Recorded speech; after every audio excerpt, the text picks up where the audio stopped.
These are these awkward virtual silences that have become the norm now, it would seem, in most webinars.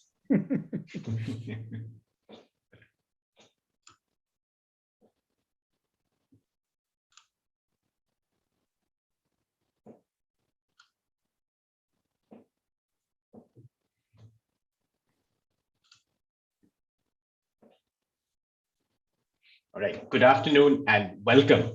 Welcome to the last special edition of our India and the World webinar series that's aimed at mobilizing Carnegie's international network and taking stock of global affairs in different geographies and different geopolitics.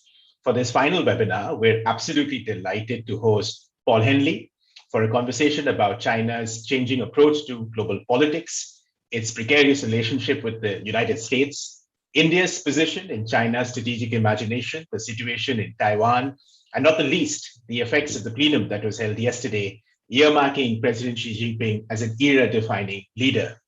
Paul is someone who needs, I think, almost no introduction, especially to the audiences watching this particular webinar. He holds the Morris Greenberg Director's Chair at the Carnegie-Tsinghua Center, based in Beijing. Indeed, Paul is the director at the Carnegie-Tsinghua Center. He has served as the director for China, Taiwan, and Mongolia affairs on the National Security Council staffs of former presidents George W. Bush and Barack Obama, and as the executive assistant to the US National Security Advisor prior to joining Carnegie. From 2007 to 2009, Paul played a crucial role as a White House representative to the US negotiating team at the six-party talks on nuclear negotiations. He was trained as a China Foreign Area Officer in the US Army and has been assigned twice to the US Embassy in Beijing. He retired from the US Army as a lieutenant colonel, or I think as Paul would say, as a lieutenant colonel in 2009. He is on the board of directors of the National Committee on US-China Relations and is an adjunct professor at Tsinghua University and teaches international relations and global governance. Paul, welcome to India and the World and to this special series. Thank you very much, Rudy, for having me and inviting me to join this important initiative, which I think really plays to the strengths of the Carnegie Endowment as a global foreign policy think tank. I mean, what a tremendous initiative, bringing together in one forum directors of Carnegie centers across the globe. And I just continue to be impressed by you and your team at Carnegie India for the tremendously positive impact you continue to have. So thank you. Well, thanks, Paul. We had good teachers within you and others, especially at the center in Beijing. Paul, why don't we start directly with a question more focused around domestic politics on the back of the plenum that took place. It's the third time in the Communist Party's history that a resolution such as this has been passed. The first two were in 1945, that was about Mao Zedong, 1981 about Deng Xiaoping, and now Xi Jinping in 2021. How do you read the immediate, medium, and long-term effects of these changes? Well, it's a great question to start with, fairly timely. Of course, the sixth plenum concluded yesterday. And I think, think about it in terms of what it might preview for what will come at the 20th Party Congress, basically in 1 year from today. So, it's sort of the starter gun in some ways for a year of really intense and monumental politics in China over the course of the next year. The Central Committee is expected to, they released this historical resolution, as you've mentioned, third time in history, which is a historical resolution on the history of the Chinese Communist Party. You mentioned the first two, 1945 by Mao, 1981 by Deng Xiaoping, which really announced his kind of reform and opening up policy, decried some of the mistakes that took place in the Cultural Revolution under Mao Zedong. And both previous resolutions consolidated the party under the core leader. And I think helped to sort of quash any dissenting views and open up a new era, each for Mao, both for Mao and for Deng. The same thing is true with this plenum and this historic resolution. I think one way to think about it is in Mao's era, China stood up. In Deng's era, China became rich. This party's third resolution will consolidate the party under Xi. It will close the chapter on Deng, and it will start a new era, a third new era in the Communist Party's history. And in this era, under President Xi's leadership, China will become strong. That is the message that is coming out of this sixth plenum. The third resolution will elevate Xi, will elevate his status as a leader on par with Mao and Deng, with a distinct ideology and political platform, and that will drive China's social welfare, political campaigns, and it's hoped to be able to drive China's continued rise ultimately to its national rejuvenation in 2049.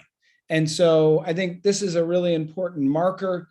You will begin to see now the political platform coming out. Common prosperity is a theme that you will hear. You'll see personnel appointments. We've already seen some at provincial level. Both the personnel side and the political platform side, will continue to be pushed. And we have to remember that at the 20th Party Congress in the fall of next year, the decisions are not made there. They're going to be made over the course of the next year, and they will be announced at the 20th Party Congress. A lot of this will take place, Rudy, as you know, out of the public eye. And we will only get to see glimpses of it at certain points throughout. And this sixth plenum is one where we do get to see, through the announcements and the historical resolution, a bit about where the party wants to go.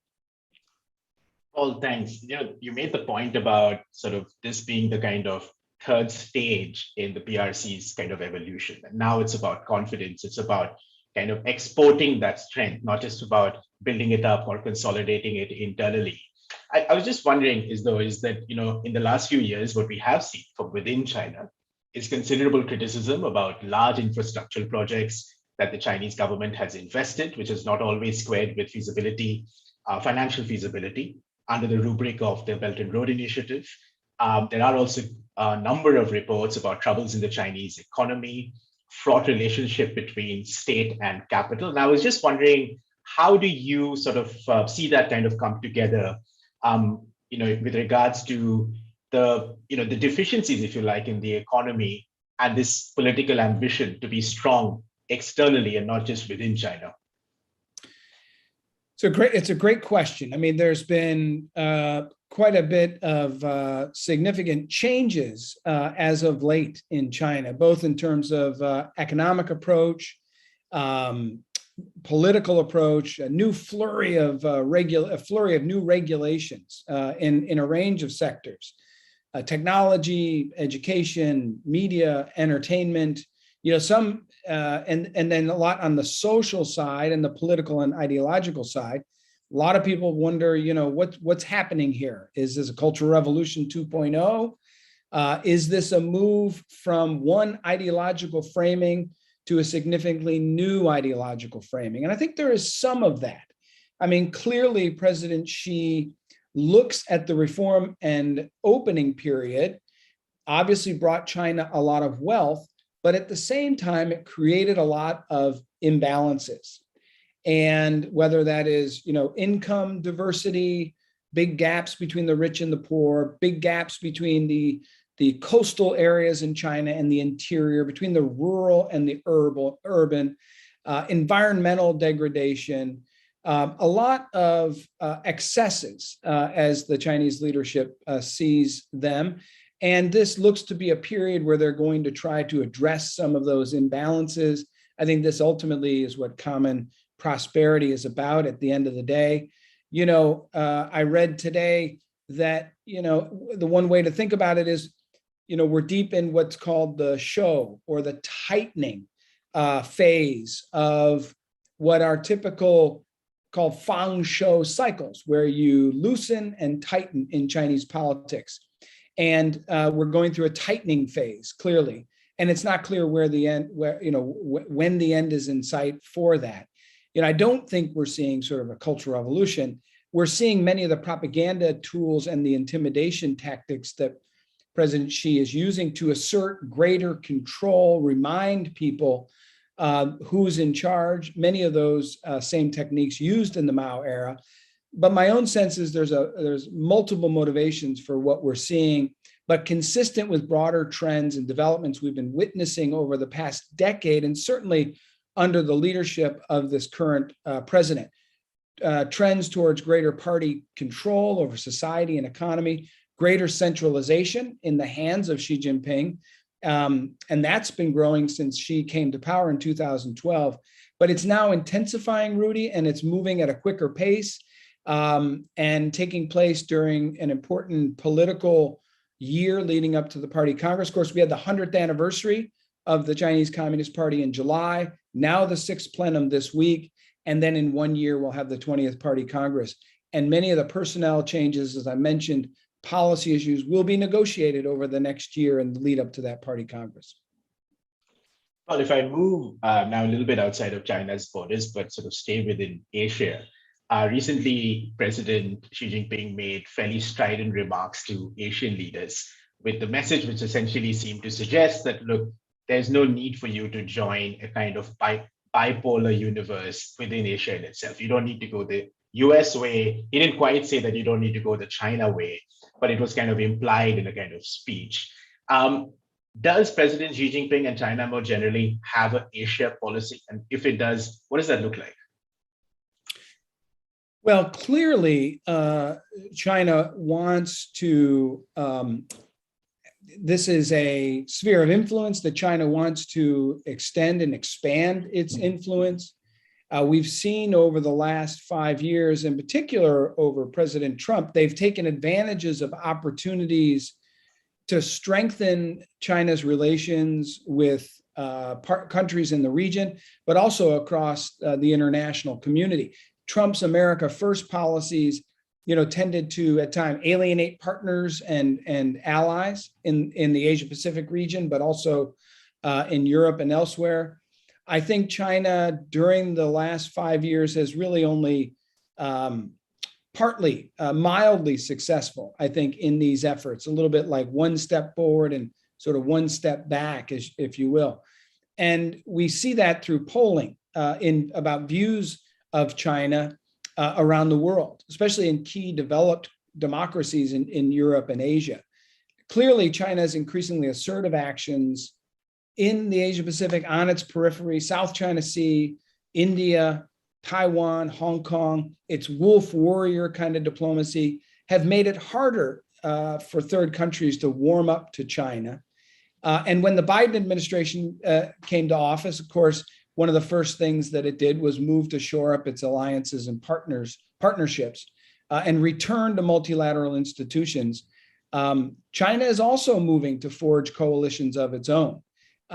We see now, of course, the conclusion of RCEP, which China joined, which will begin in January.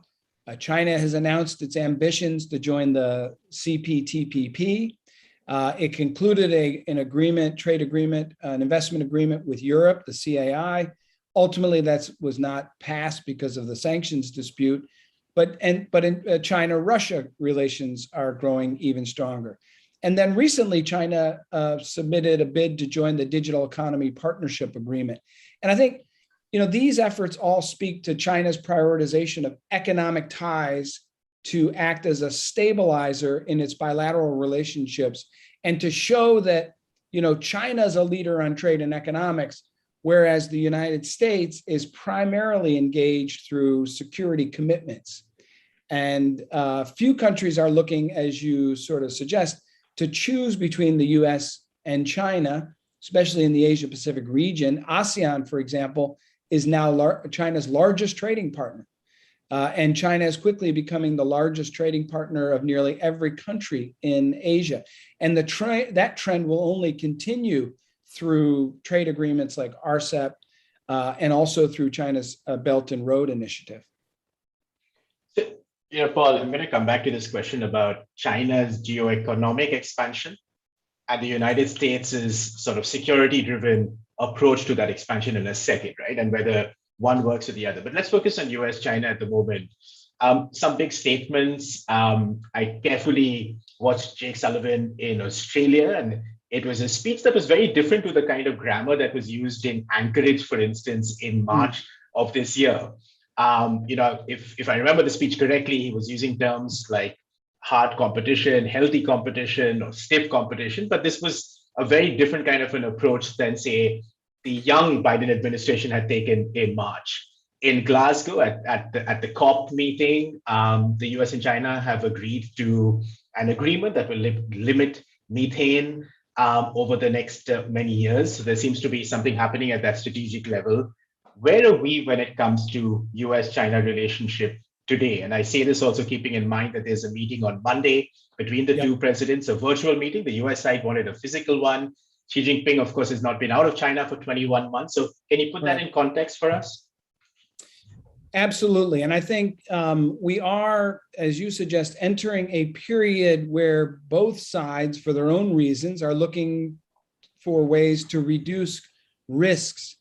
But I think we have to be careful not to overinterpret that. I think that is an effort to reduce risks in the short term.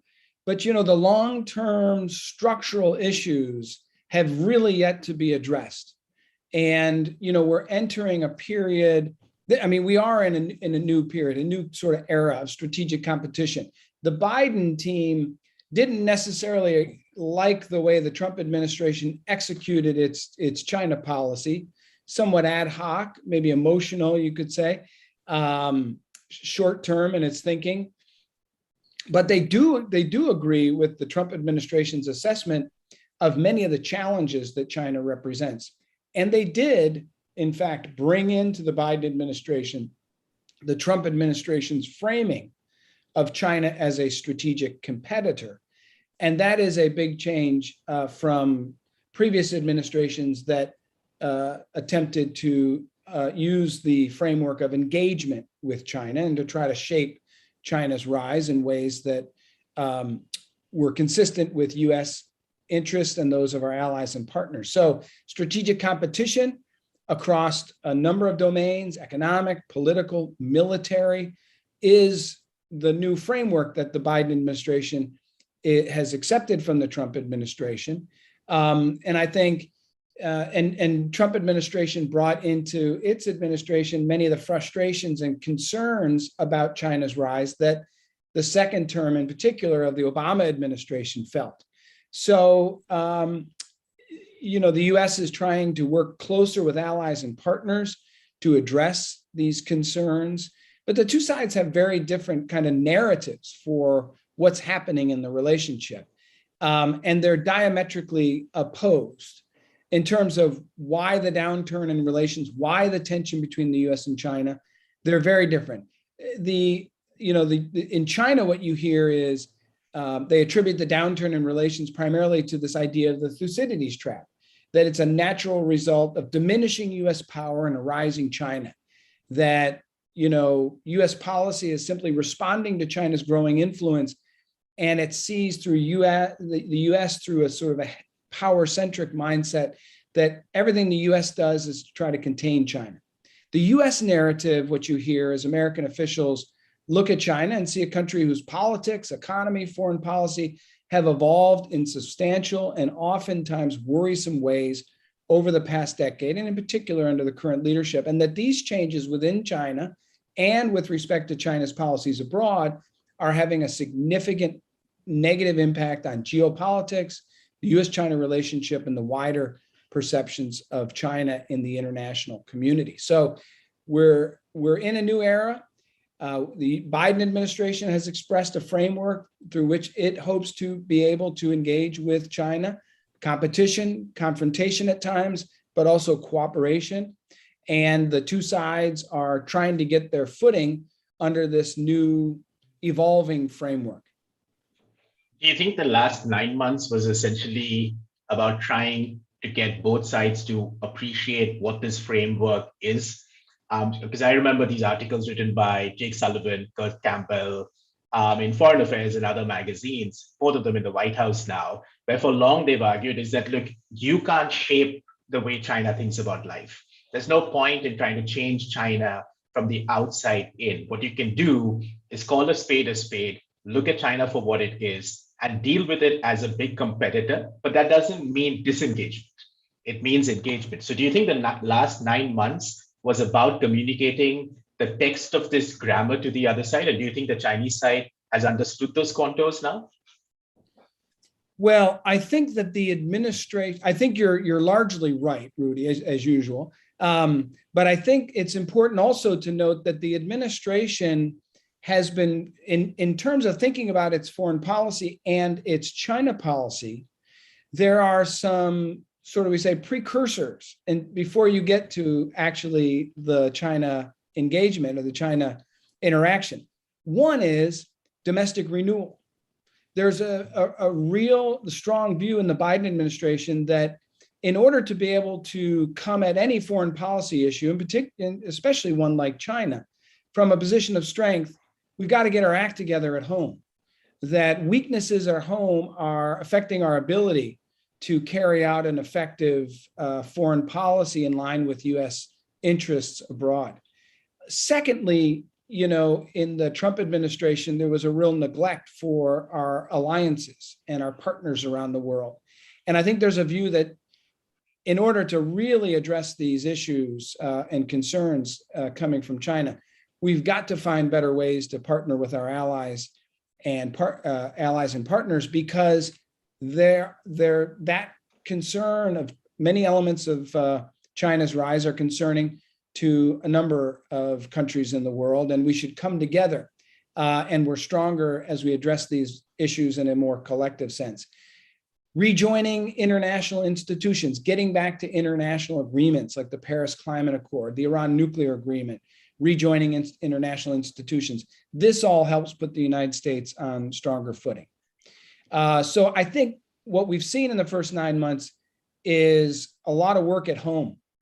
Getting legislation through Congress, and we still see the Biden administration trying to do that.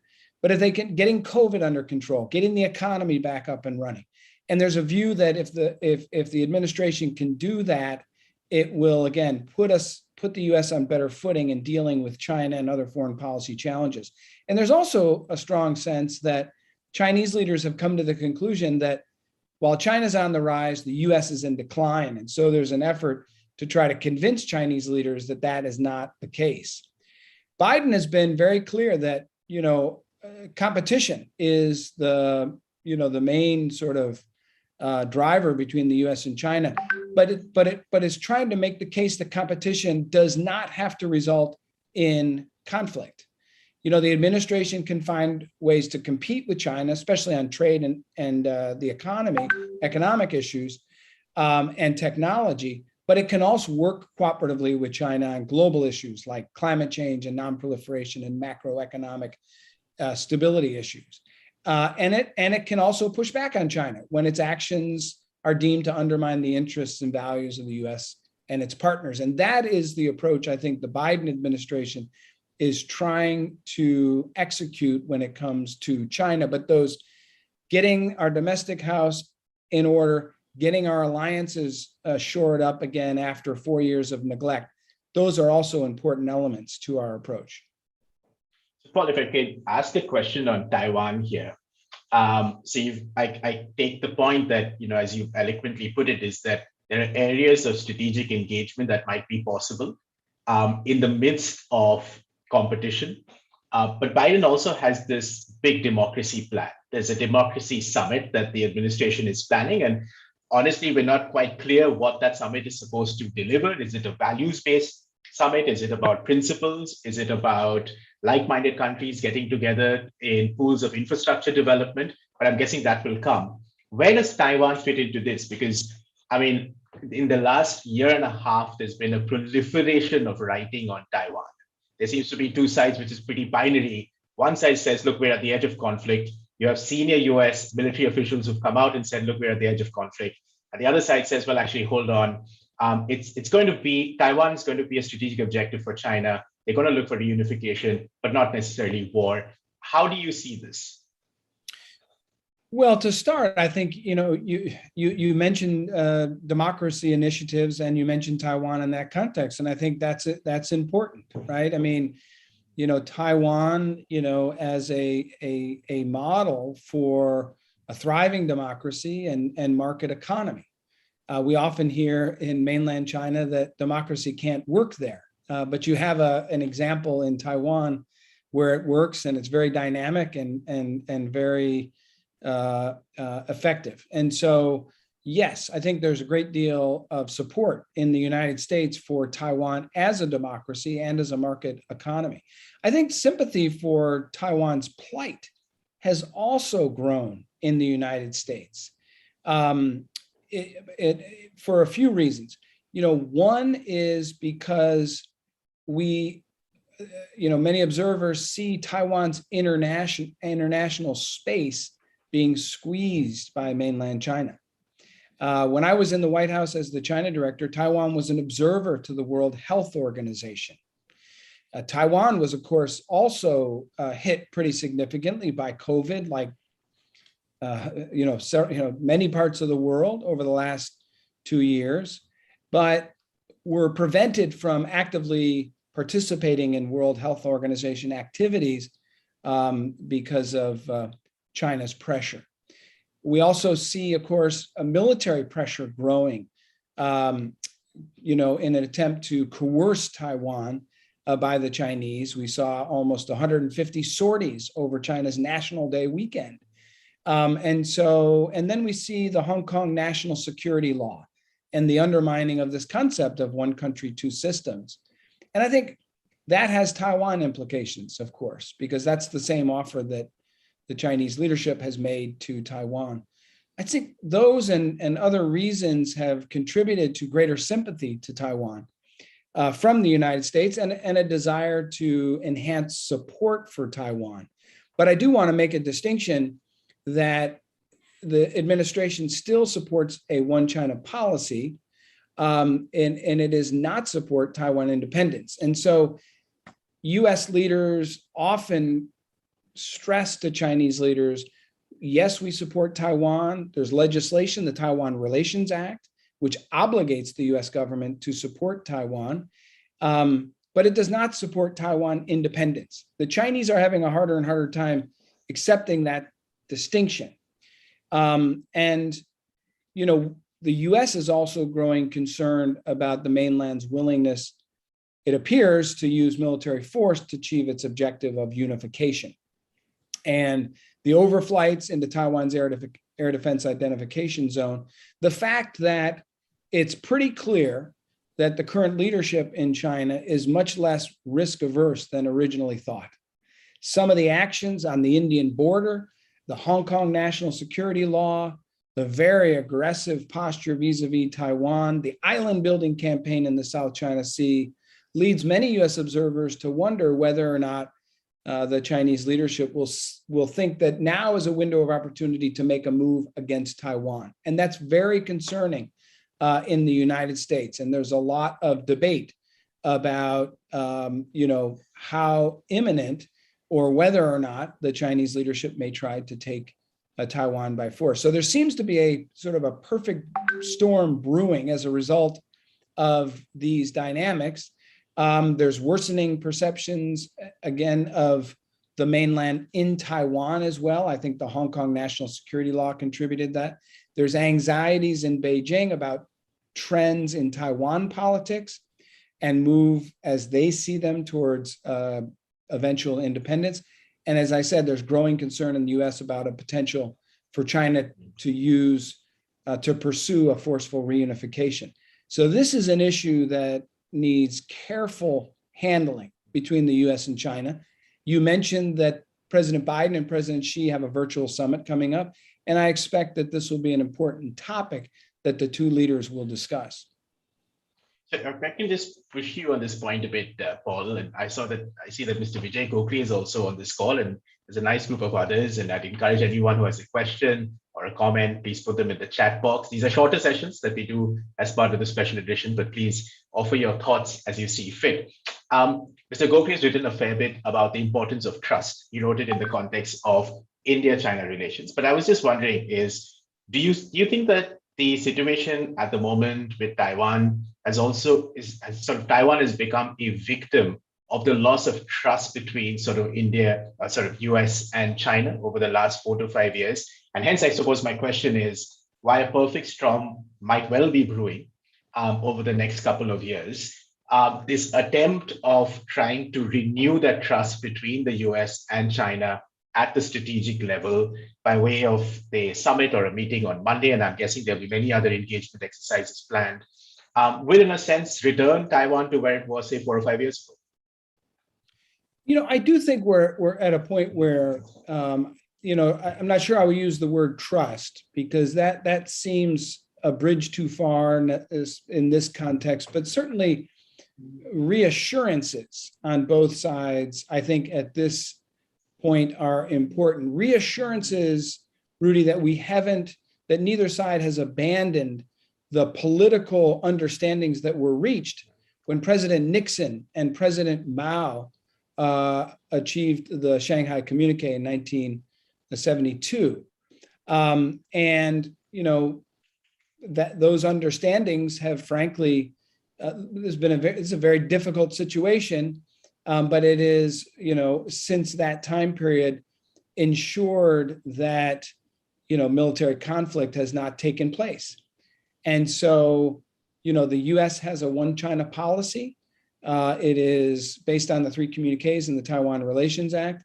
It has obligations to support Taiwan, but as I said, it does not support Taiwan independence. And I think President Biden needs to reassure the Chinese leaders that is certainly the case.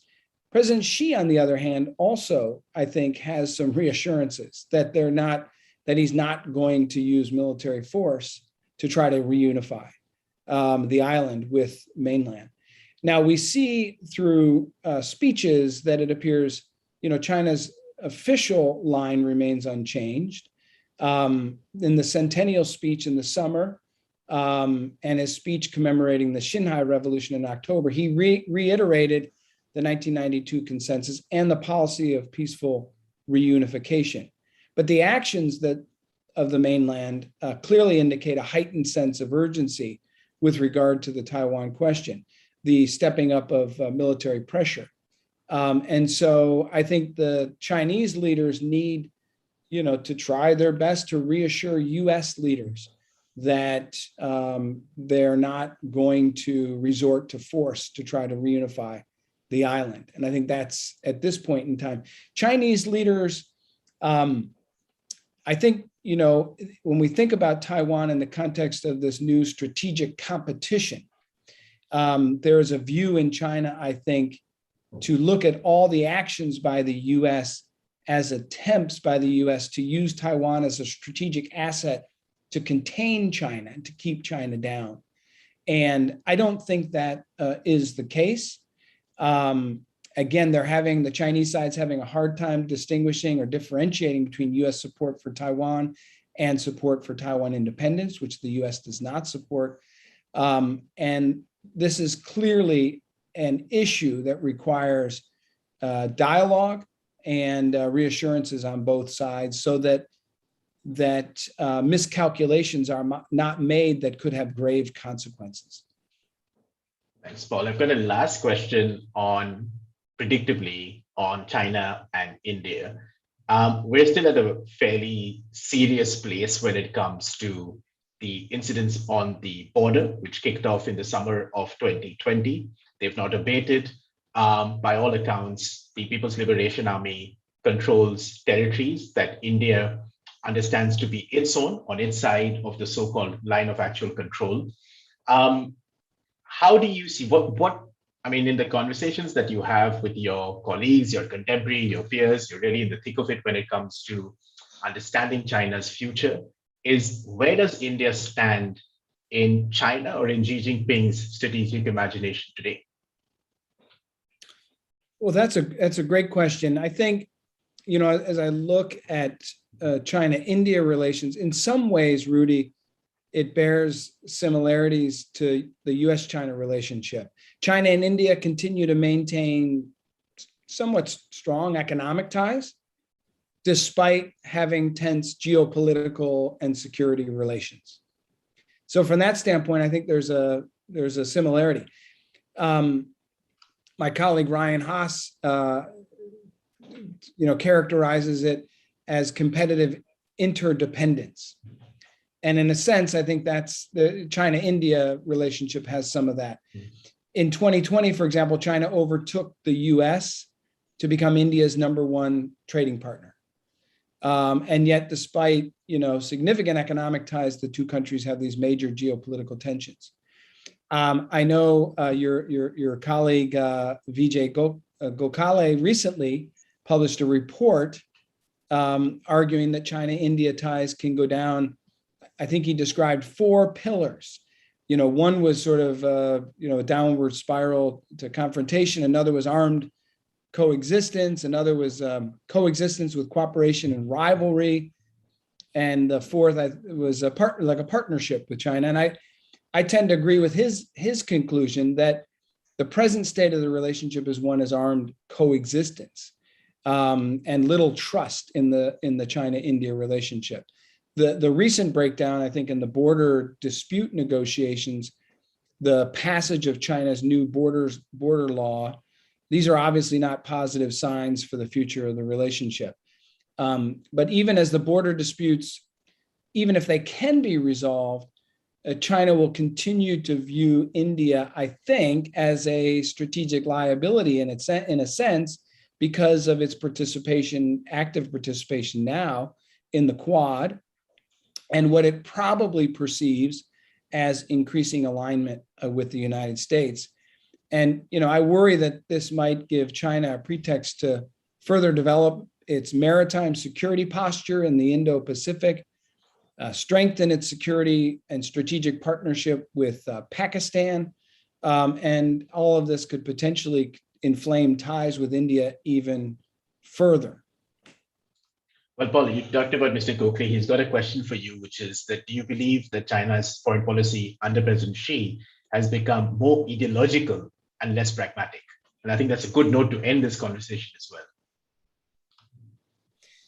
I would say certainly their foreign policy has become more ambitious and assertive. And I think it's clearly based on where they see China's interests. Some of the ideological, I think, is that, the domestic politics and ideology are particularly strong domestically. But I think the world is beginning to feel some of that because diplomats are, often pursuing outcomes that they believe will be appreciated by the Chinese leadership.